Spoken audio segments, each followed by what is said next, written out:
पोखरी में पड़ी दुई पंचम श्रेणी छात्रों मृत्यु। अकाल चलीगला दुई नाबालक जीवन।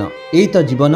हाँ, दुनिया रे सबु मिथ्या होई पारे, हेले मृत्यु निराट सत्य। मनुष जीवन अढ़ाई दिन को, दिने जन्म तो दिने मरण। संसार खेल घड़िए पाई माँ संतान को अंतुड़ी निआरे सेकिला बेले षठी देवता केते मानसिक करी केते जे कोण पुअर भविष्यत पाई आयुष मागिथिबा सहित संसार विभिन्न दारिद्रतार जंत्रणा को मुंडरे मुंडाई पेटर भोक आखिर लुह को चापी धरी पुओ को बड़ मनिष करिवार आशा करिथाए। काहेकि ना पुओ तार बड़ मनिष हेले डाक्तर हेबो, हाकिम हेबो, कलेक्टर हेबो।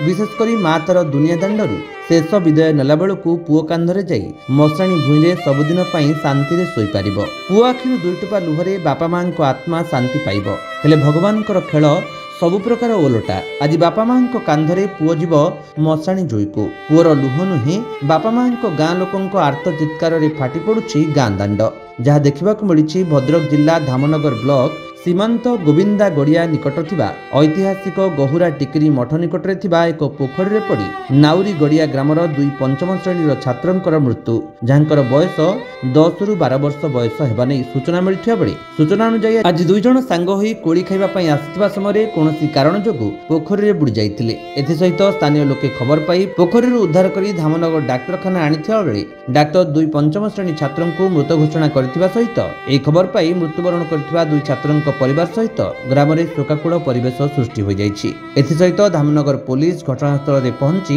शव दुईटी को जबत करी भद्रक मुख्य डाक्तरखाना को व्यवच्छेद पई पठाई तदंत आरंभ करथिबा देखिबाक मिलिछि। वासुदेवपुर लक्ष्मीकांत महांती रिपोर्ट, विश्व विजयी न्यूज ओडिशा।